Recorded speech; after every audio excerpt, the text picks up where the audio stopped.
¿Qué pasaría si el sistema que te enseñó a resolver problemas nunca hubiera estado diseñado para enseñarte a pensar de verdad? No es una pregunta teórica, es una idea que alguien demostró de la forma más simple posible.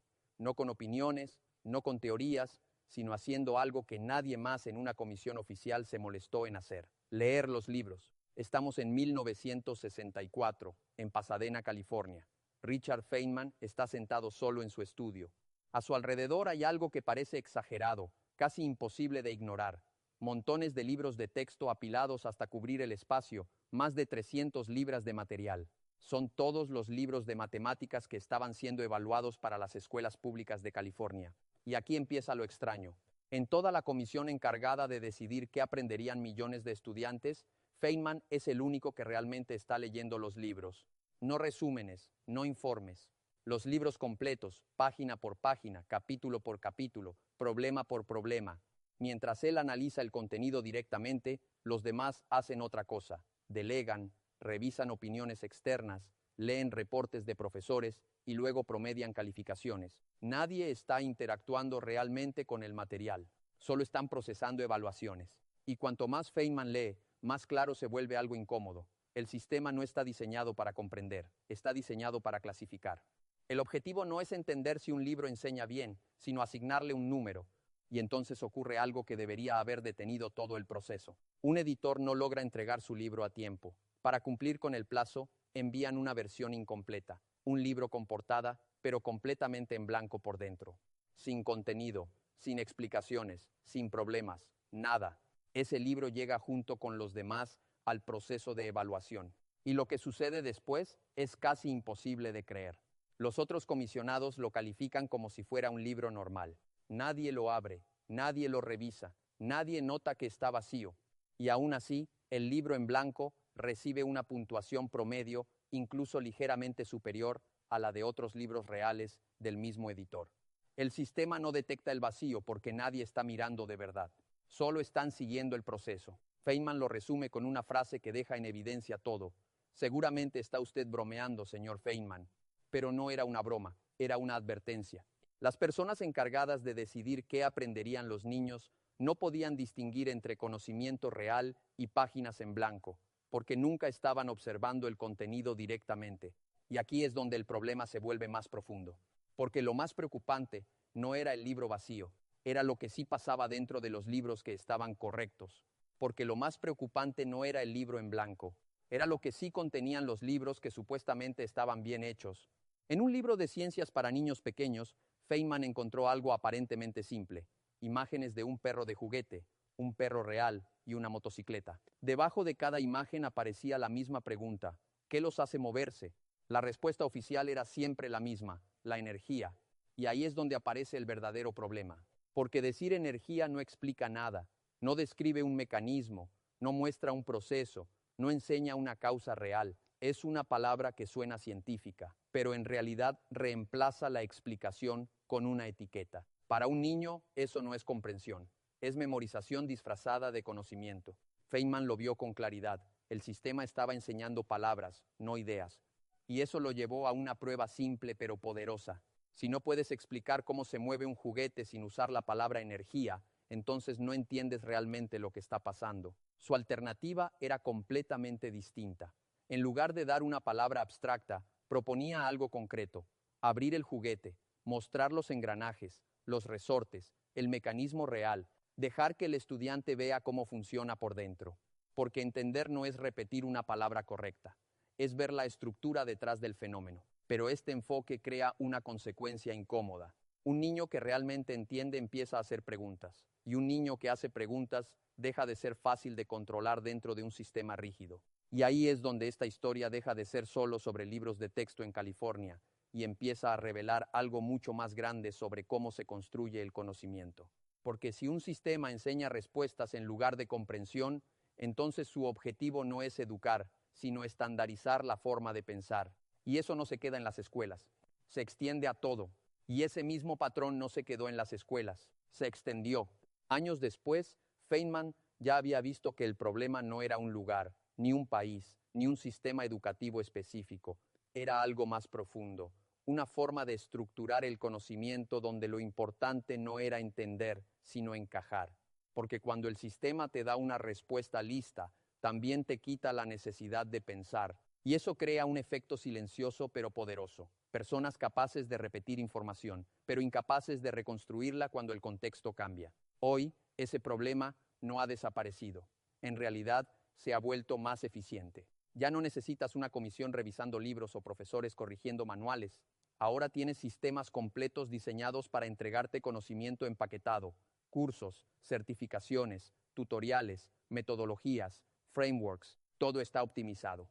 Pero ¿optimizado para qué? Esa es la verdadera pregunta. Optimizado para velocidad, no para profundidad.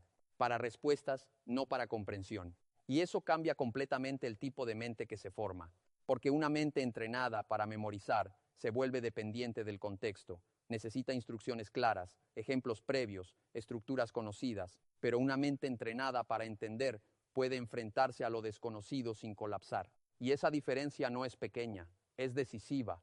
Feynman describió este fenómeno como una especie de imitación del conocimiento, algo que parece ciencia, parece comprensión, pero en realidad solo reproduce la forma externa del pensamiento sin su contenido, como si repetir los pasos correctos fuera suficiente para entender lo que está pasando.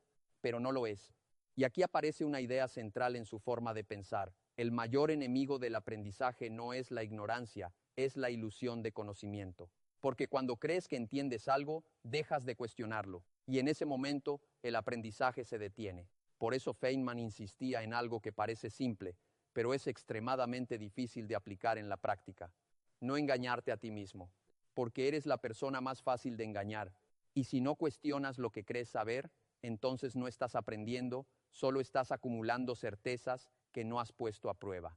Y en ese punto, el sistema ya ha hecho su trabajo sin que te des cuenta. Feynman no solo criticaba el sistema, también mostraba una forma completamente distinta de pensar dentro de él. Su método no era complicado, pero sí exigente, y justamente por eso casi nadie lo seguía. Él mantenía en su mente alrededor de una docena de problemas activos al mismo tiempo. No los resolvía de inmediato, los usaba como una especie de filtro constante para evaluar cualquier nueva idea.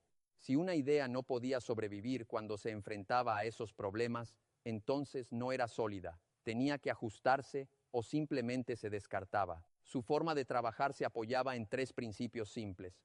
Primero, estimar antes de calcular, no para obtener la respuesta exacta, sino para entender el tamaño, la escala, el comportamiento general de lo que estaba ocurriendo. Segundo, traducir cualquier idea al lenguaje simple. Si no podía explicarse sin términos complejos, entonces asumía que todavía no la entendía realmente. Tercero, reconstruir desde cero, no desde lo aprendido previamente, sino como si el problema fuera completamente nuevo, sin referencias, sin memoria, sin atajos. Este proceso puede parecer ineficiente desde fuera, y en cierto sentido lo es, pero lo que produce es algo que los sistemas tradicionales casi nunca generan: comprensión real. Porque cuando entiendes algo de verdad, no dependes de recordar pasos, puedes reconstruirlo desde sus fundamentos en cualquier momento. Y eso cambia completamente tu relación con el conocimiento. La mayoría de las personas evita este proceso porque es incómodo. Requiere tiempo, incertidumbre y aceptar que no sabes lo suficiente.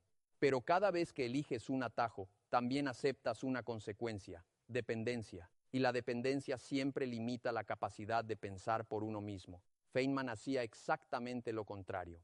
En lugar de evitar la incertidumbre, entraba directamente en ella. Porque entendía algo que muchos pasan por alto: el pensamiento real no empieza cuando tienes respuestas, sino cuando no las tienes. Y es ahí, en ese espacio incómodo donde no hay instrucciones claras, donde realmente comienza la comprensión. Y aquí es donde todo se vuelve más profundo. Porque el verdadero problema nunca fue solo el sistema educativo, ni los libros de texto, ni los métodos de enseñanza. El problema es un patrón mucho más amplio: la tendencia humana a confundir familiaridad con comprensión. Hoy ese patrón se ha amplificado más que nunca con la tecnología. La inteligencia artificial, por ejemplo, puede responder casi cualquier pregunta en segundos. Puede resumir, explicar, generar ideas y simular conocimiento con una precisión impresionante. Pero hay algo que no hace: no entiende, solo reconoce patrones. Y eso crea una ilusión peligrosa: la sensación de que entendemos algo simplemente porque podemos obtener una respuesta inmediata sobre ello. Pero tener respuestas no es lo mismo que tener comprensión. Feynman ya había identificado esta trampa mucho antes de que existiera la IA. Lo llamó ciencia de culto cargo, imitar la forma del conocimiento sin entender su esencia, como repetir el ritual sin comprender el significado, y eso, en el fondo, es lo que ocurre cuando aprendemos sin pensar. Por eso, él tenía una regla simple pero radical: nunca fingir que entiendes algo. Si algo no tenía sentido, lo decía, sin disfrazarlo, sin ocultarlo, sin rellenar los huecos con palabras técnicas. Porque fingir comprensión no es un pequeño error, es el inicio de una forma de ignorancia que se vuelve invisible. Y aquí está la parte más incómoda de todo esto. La mayoría de las personas nunca aprende a pensar de verdad, porque nunca se ve forzada a hacerlo. Siempre hay una respuesta disponible, siempre hay una explicación prefabricada, siempre hay un camino ya trazado. Y cada vez que tomas ese camino sin cuestionarlo, pierdes la oportunidad de construir algo más importante: tu propia forma de entender el mundo. Feynman proponía algo que parece simple, pero en la práctica es exigente: desarmar las ideas hasta su nivel más básico. Si no puedes explicarlo de forma sencilla, no lo entiendes. Si no puedes reconstruirlo desde cero, no lo dominas. Y eso nos lleva a una conclusión inevitable. El sistema puede darte información, puede darte respuestas, pero no puede darte comprensión. Eso no se recibe, se construye. Y aquí es donde toda esta historia deja de ser sobre Feynman y empieza a ser sobre ti. Porque el sistema del que él hablaba no desapareció, no se corrigió, no se reinventó para volverse más consciente. Se volvió más eficiente. Hoy ya no necesitas una comisión que ignore libros o profesores que repitan manuales sin cuestionarlos. Ahora el sistema está en todas partes: educación, trabajo, internet, contenido, inteligencia artificial. Y todo funciona con la misma lógica silenciosa: darte respuestas antes de que tengas tiempo de pensar. Cursos estructurados, tutoriales paso a paso, frameworks, guías, soluciones rápidas. Todo está diseñado para que avances sin fricción. Pero ahí está el detalle que casi nadie ve, porque sin fricción no hay comprensión, solo hay familiaridad. Y la familiaridad es peligrosa, porque se siente como conocimiento, pero se rompe en cuanto la realidad cambia ligeramente. Mira cualquier entorno: una empresa, una universidad, una industria. El patrón se repite: personas muy preparadas que se bloquean cuando algo no sigue el guión, expertos que pueden ejecutar procesos pero no adaptarlos, profesionales que dominan herramientas pero no entienden problemas. Y no es falta de talento, es falta de pensamiento independiente, porque el sistema recompensa lo contrario: rapidez, seguridad, respuestas correctas, no incertidumbre, no duda, no exploración real. Pero Feynman hacía exactamente lo opuesto. Él no confiaba en la apariencia de conocimiento, confiaba en la capacidad de reconstruirlo desde cero. No necesitaba memorizar todo, necesitaba entender lo suficiente para poder volver a derivarlo. Y esa es la diferencia real entre recordar y comprender. Recordar depende de la memoria, comprender depende de la estructura. La memoria falla, la comprensión se adapta. Y por eso, cuando cambian las reglas, uno se detiene y el otro sigue avanzando. Feynman tenía una regla muy simple: si una idea no coincide con la realidad, está mal. No importa quién la diga, no importa qué tan elegante suene, no importa cuántas personas la repitan. La realidad siempre gana, y ese es precisamente el punto que el sistema intenta suavizar, porque la realidad no es cómoda, no es ordenada, no es predecible, pero es el único lugar donde el conocimiento es real. Ahora piensa en esto aplicado a tu propia vida. Cuando enfrentas algo nuevo, buscas una respuesta lista o intentas entenderlo desde la base. ¿Repites lo que viste o reconstruyes lo que estás viendo? Esa diferencia, aunque parece pequeña, define completamente cómo piensas. Feynman no era especial porque supiera más, era especial porque no fingía saber lo que no entendía. Y esa honestidad intelectual es más rara de lo que parece. Porque decir no sé es incómodo, pero es el único punto de partida real para aprender. Y aquí está la verdad final de todo esto: cuando el sistema te da respuestas, te hace más rápido, pero cuando tú construyes comprensión, te vuelves libre, porque ya no dependes de instrucciones, ya no dependes de ejemplos, ya no dependes de que el problema se parezca a algo que ya viste. Ahora puedes empezar desde cero. Y en un mundo donde la información está en todas partes, esa es la única ventaja que realmente importa: pensar por ti mismo. Así que la próxima vez que te enfrentes a algo que no entiendes, no busques escapar hacia una respuesta rápida. Haz algo más difícil. Quédate con la pregunta. Desármala. reconstrúyela y piensa desde cero, porque ahí es donde realmente empieza el entendimiento.